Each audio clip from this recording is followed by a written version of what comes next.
My name is Tim Burnett, and I'm the Vice President of Music Publishing Administration at MIME and Beetroot Publishing. So today I will be giving you a pseudo TED Talk on the music publishing industry. What I like to say is that music publishing is the creation, the registration, the exploitation, and the collection of musical copyrights and master recordings or sound recordings. And so what a musical composition is it's basically the actual notes that are written down and the lyrics that go with it. Now, you can have a song that is just completely instrumental, and that's fine. The sound recording is actually when you take those notes and lyrics and actually make a recording of it. So once that's done, our job is to then, anytime that that composition or master recording shows up anywhere in the world, whether it's a digital download, whether it's written, lyrics are written in a book, whether it's synced to a commercial or TV show, whether it's reproduced or covered, whether it's played live in anything from the background noise of a mall to streaming on iTunes or Spotify. Anytime any of these instances occur, it is our job to go through and collect the little pieces that are owed to those copyright owners and make sure that they get paid for them. That's what it is more on the administration side of music publishing. Amiris and Ricky are with us as well, and they can kind of share with you a little bit about what's on the creative side. I am Amiris, the lead creative A&R in the publishing division. Hi, I'm Ricky, A&R consultant on the MIME publishing side. Carla, is it? Hi. Hi, how are you? Good, how are you? I'm good, thank you. Where are you at? I'm in Pasadena. Okay, wow. Well, Nice to meet you, welcome. Carla. Nice to meet you. Nice. What do you currently do? I'm a singer-songwriter, and Really? started recording music to, with the aim of getting into sync licensing and stuff like that. Okay, so for your career path, you want to do singing and songwriting? Yeah, yes, and focus on the songwriting. So even if I don't necessarily perform it, I want to be songwriting on an ongoing basis. Gotcha. Well, you're in the right place. Ricky and I, we work with songwriters and producers over in the publishing division. Mm-hmm. So, we basically find talent and we develop them. We also, pitch their music to mainstream artists for major placements, as well as some local. It just depends, on the talent, but there's a lot that goes into songwriting, or I'll say the creative side of publishing. So do you have any specific questions when it comes to the creative aspect? Yeah, I think once you're done with the recording, I guess, I know you joined a performing rights organization, and then do you have to go through a publisher typically, or do you try and get into music libraries? Actually, it's the PROs, whether it's here in the U.S., it's basically ASCAP, BMI, or CSAC. Mm-hmm. You can register with them as an independent, so you can sign up on their website, and normally it will break you up into two areas. It will say, okay, we're going to send up a writer account for you, and then also you can create a publishing entity. Mm-hmm. For you that represents you on both sides, because when you receive performance income from these societies, half of it goes to the singer, the writer on the work, or the composer on the work, and the other half goes to the publisher. Okay. And more often than not, when you're representing yourself, you're both of those entities. When you have a publisher that goes through and registers the works and confirms the works and collects on the works for you, you will still always receive your writer share directly to you. And then the publisher would be responsible for the other half, which they would collect and then pass through to you in whatever way you have negotiated with them. Mm-hmm. And so typically it's 50-50? It tends to be 50-50, which is typical pretty much across the board. Now, if you're dealing with different types of income, the splits can be a little different. So if you're going through like a mechanical society, the splits will be slightly different than the performance societies. Mm-hmm. And the reason for that is that when the mechanicals pay out to the publisher, they pay for both the writer and the master share. Mm-hmm. So the publisher ends up getting all of the money. And so they tend to give you a little bit higher percentage, about 75-25 on mechanical income. Mm-hmm. They want to do the same on performance, but because they split it up into two different payments, one being to you as the writer and the other being to the publisher, they do that as well. And they kind of use the calculation of, oh, you get half of it directly to you, and then you get half of the other 50% that goes to the publisher. And so you end up making the same amount, basically about a 75-25. It's just about how it gets reported from the different societies. Okay, got it. All right, thanks. And they've really gotten quite good at making it easy for you to do this online. Now, normally for the mechanical societies, there's no fee, because what they do is every time money comes in, they take a little bit of a piece before it's reported. The Performing Rights Society, ASCAP and BMI normally have a small fee to sign up as a writer and a publisher, but it's a one-time thing, and they make the process pretty easy. So I tell most people, you know what, you can do it pretty easily by yourself. The harder part of the equation is once you've set up the accounts, how do you go about registering the works? How do you go about making sure that your share is being properly reported and collected? That's where a publisher kind of really makes their hay. Mm-hmm. Okay. And they typically would have more like connections, is that right? Is that what the benefit was going with them? Yeah, connections. Well, yeah, I've been kind of doing this at various places now for almost 20 years. So I have kind of direct relationships with the PROs. Mm-hmm. So when I have a problem, I have somebody that I can go to directly to say, no, this wasn't registered correctly, or I see that we weren't paid for this. And so, yeah, I tend to get things done a little bit faster than if you were going through kind of the general help queue. Sure. And in order to get represented by a publisher, you just like send your website with your music? Yeah, it kind of depends on the entity. I know that for certain places, we have some online portals. Like if you were wanting to submit your songs for sync at Heavy Hitters, there's kind of an online portal where you can submit music. Amiris and Ricky can obviously give you a little bit more background into how they get a lot of their music for the MIME and Beatroot publishing side.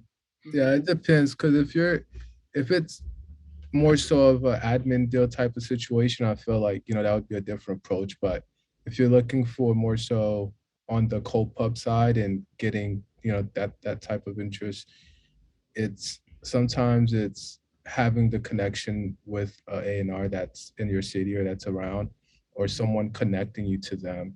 And also, if you could submit your music to certain sites that have the links. Like with us, it's more so a lot of it is word of mouth, and some of it is people that are bold enough to just DM and send stuff. And it's also like we're looking to see what's out there, who's doing what, and if you can using social media and also just being out and about so you can hear all this stuff. So a lot of it is it's either you're going to attract them to you or you're going to go out there and pursue it. And some of the best ways of doing it is getting them to come to you instead of you chasing them. So, but yeah, we can get into some more details about how you could do that too throughout the conversation. Awesome, thank you. And I imagine at some point in this master recording, Natalie will probably be throwing out those links. Mm-hmm. Or if not, we can ask her to see if she can throw out these links to say, hey, these are the places where you can kind of submit your music for evaluation. Mm-hmm. Okay. And are publishers typically like inundated with these sorts of things, or are they always looking for new music to have on hand? We're always looking for new music. I can say, at least from my side, it's constantly, because we're always kind of trying to expand genres. We're always kind of looking for where there are holes in the catalog that new music can fit. And and just kind of like building. So I would say, from that area, if you're, really want to, I would say try to be as aggressive as possible and submit your music to as many places as possible. Mm-hmm. And you typically would only sign, you'd have like an exclusive deal with one publisher. Is that how it would work? Yes. So, and then it depends. So I said yes, and then I said, then it depends. So, okay. But so typically, and what we try to do at MIME and Beetroot Publishing is that we go ahead and we represent you for the world. Mm-hmm. And so even though most of us are based here in the United States, we also have what we call sub-publishing relationships. So we use a sub-publisher called Centric, who's located in London. Mm-hmm. And so we collect everything here that comes in the US, and then they collect everything outside the US for us and then pass it through to us. Mm-hmm. So when you sign a publishing deal with us, we're representing you for the entire world. Oh, cool. All right. That sounds good. I think that's all I have for now. And then as far as the creative side, I would say once you, or just, the different types of deals, like, so if the admin deal, that's a lot of that stuff is what Tim is referring to. And when it comes to the creative side, I feel once you get involved into a co-pub deal, now your A&Rs, they're supposed to be assisting you with furthering your writing career or your producer career. And that's, placing you in different rooms and also coordinating co-writes so you could, have farther reach with your creativity and stuff like that. So it depends on which route you want to go. If admin deal is more prone to people that either you have a catalog that you need to, have someone oversee. Mm-hmm. But if you are a writer right now and you're a producer and you have records that you want to have placed on different artists, or you're looking to, write for sync or whatever it might be, you might want to go for a co-pub deal so you could actually get somebody to help you with that process. And a lot of time it has to be a mutual thing. The A&R has to also like what they're hearing. Mm-hmm. And if they do, then they'd definitely like to bring you on board and have you become one of the assets to help, further, the publishing side of their business and also help you with your career. Exactly. Do you call it a cold plug deal? Co-publishing. Co-publishing deal. Cold publishing. So it's called co-publishing because think of it as a partnership. So 50% of the publishing belongs to the writer and the other 50% belongs to us. It's like that because it's basically we're using our resources to help elevate the writer's or producer's career. Mm-hmm. And that typically comes with an advance. Now, it depends on, what you've already have in the pipeline. That determines your discography. That determines how much your advance would be based on, our calculations. But that's just like 25% of it. So it's like 25% is how do we feel about the music? Mm-hmm. Then it's what do you have pending or what have you worked on? And then we look at, the person's team, who they're surrounded by.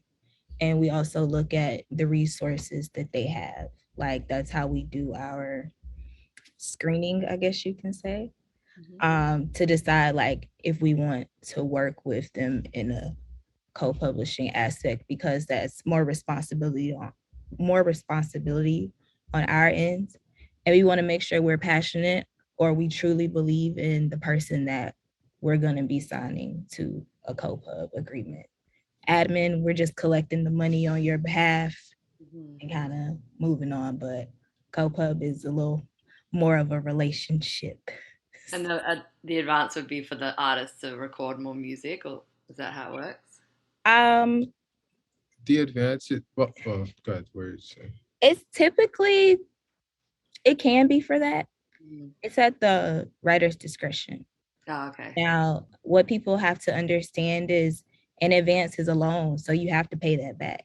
Mm-hmm. So you have to use it wisely, especially, because the agreement can be like, I'll say 2 or 3 years minimum.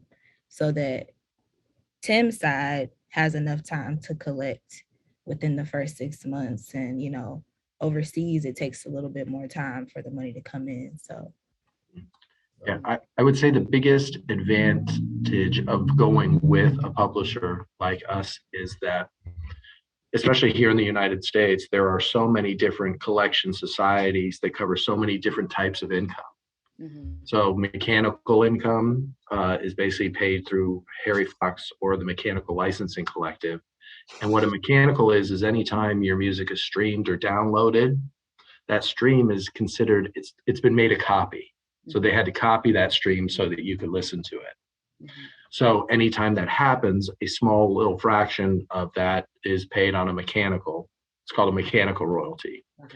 Also, when it's streamed, a performance occurs because the song is played. So, you know, a performance has happened as you're listening to that stream. That's another income type, and that's paid through your ASCAP and BMI and CSAC.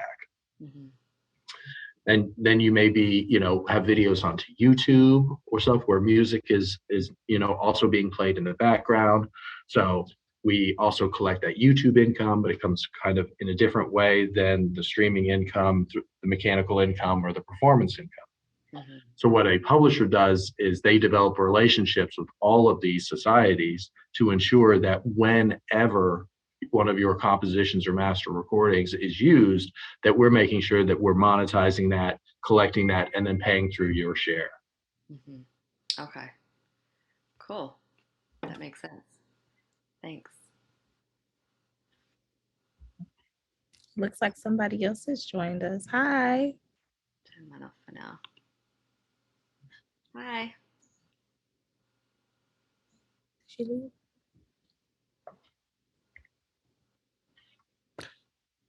How are you? I don't know. What's your name? Antonio Diaz. Hi, Antonio. I'm Amiris at MIME Publishing. I'm the lead A&R on the creative side. And then we have Ricky. Hey, what's going on, Antonio? My name's Ricky. I'm one of the A&Rs on the publishing side also.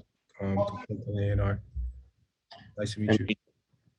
And my name's Tim Burnett. I'm the VP of Music Publishing Administration for Made in Memphis. So I'm more on the administration side. So the two ways they kind of coincide is I'm kind of the back office. So I deal with metadata and collection and licensing of works. And Amiris and Ricky are on the creative side. So identifying talent, signing talent, getting us compositions so that then we can go about trying to monetize them in a variety of ways. What's your current career path? Yes.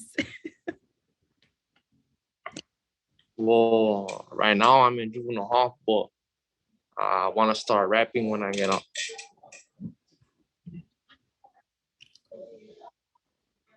So, Do you already make music? yeah, like in here, like I'll be like writing down lyrics and stuff, you know. Well, are there questions that you have about, you know, music publishing or what you would like to know about music publishing? I can kind of give you the basic spiel. And I did this for the first session. So what I consider music publishing is the creation, the registration, the exploitation, and the collection of a musical copyright or a sound recording. So the composition tends to deal with the actual music and lyrics of a work. And the sound recording is exactly kind of what it says. The sound or master recording is going in and taking that music and lyrics and putting it into a record or what they call a sound recording. So you have two different things, and they can be monetized in a variety of ways depending on how they're used.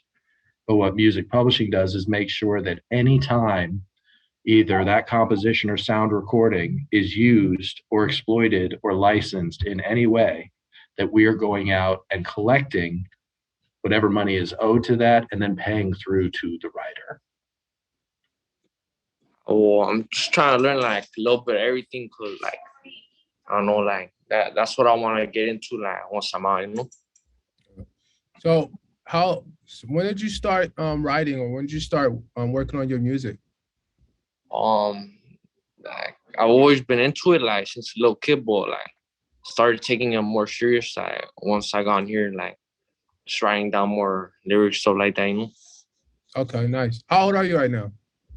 17. Oh no, I just turned 18 yesterday. 18. Okay, dope. So have you recorded in the studio before? The first time, right? Or never? Nah, Okay. So I think, to me, honestly, you're 18, you're super young, bro. You have so much life ahead of you. How much longer do you have in there? I'll be out in like 50 days.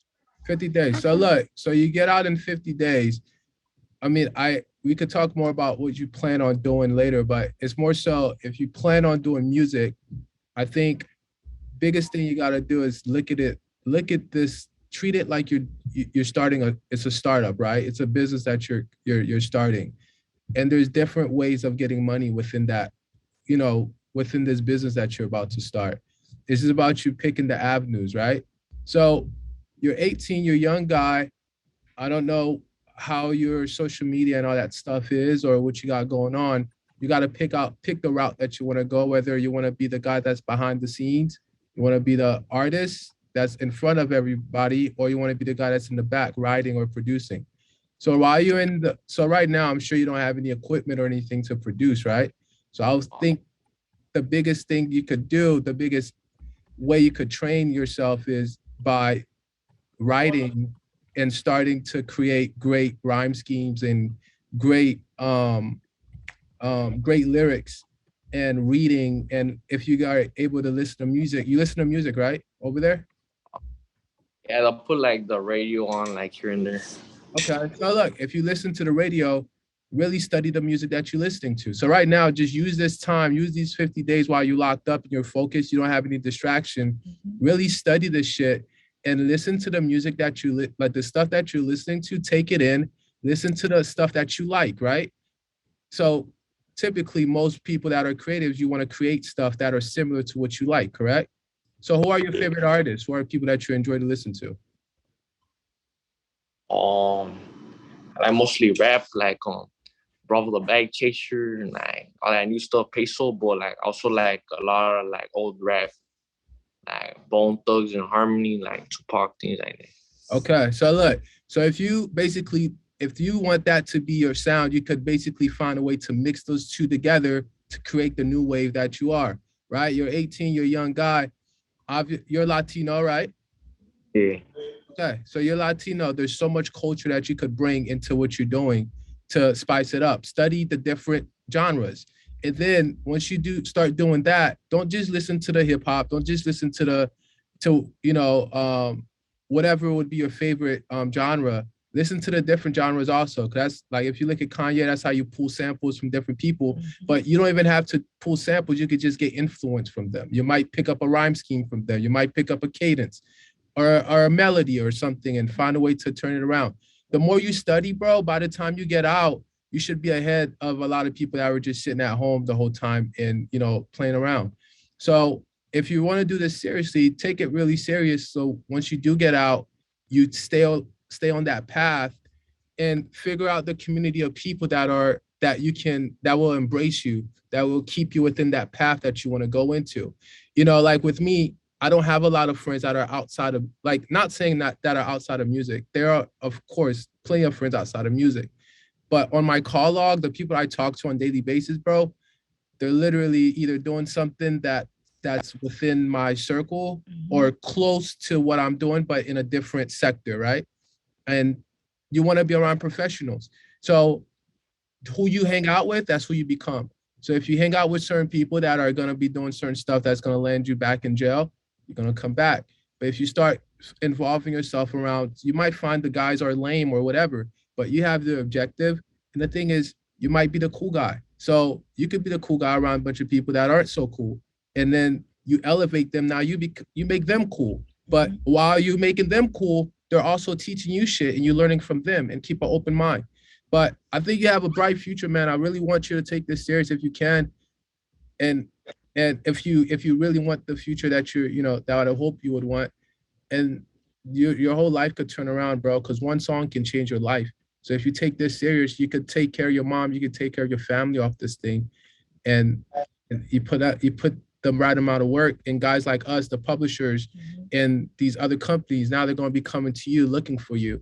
And the biggest thing you could have right now, you could have our contact. We could keep up with the music. So once you get out, we could follow up with, yo, these songs, how's it coming along? You know, and connect you with the right people to start working. But you got to take it serious. Once you take it serious, more people are going to get involved in what you're doing. And you have an early start, because like he said, you're 18, so you have time. But since you're so young, use this time to learn, study, also, you know, decide whether this is something that you really want to do or not.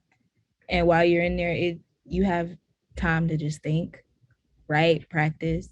Also, when you get out, just be aware of your surroundings. Make sure that the people that you're around align with your vision, align with what you want. And if they don't, then, you know, they might have to go, and you have to be okay with that. And it might be a little weird at first, but in order to grow and get to where we want to be in life, you have to be uncomfortable. Like, I'm 26. I started in the industry when I was about 23. You're 18. You're way ahead of me. So while you have this time, and while you at least have an idea of what you want to do, just become a student and continue to be a student. Like, you never stop learning in this industry. It's always something to learn. So, you know, if you can, while you're in there, do research on different artists. If they have books about music, like, pick up the book, read. Just do whatever you can. Use your resources, because that's another thing. In this industry, you have to use your resources to get where you want to be.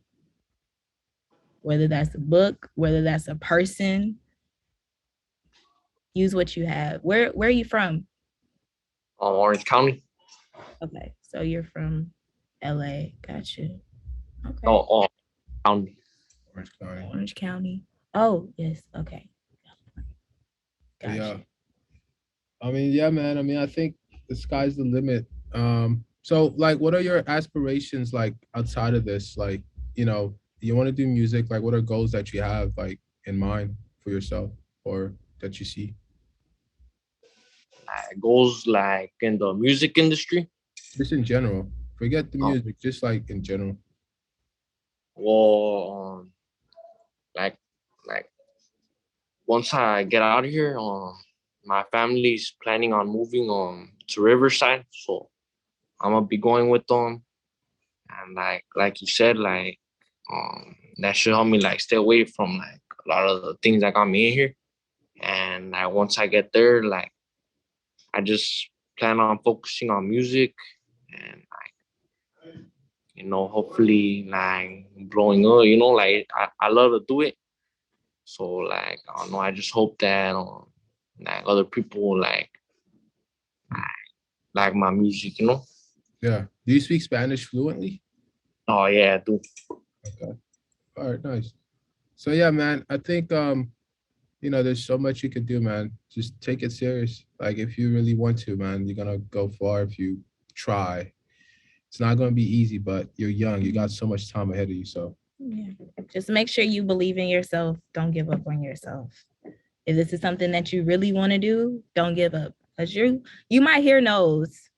You're gonna hear no's, I'll say that. But as long as you know, like, you have what it takes and you truly believe in who you are and achieving your goals, then nothing should be able to stop you.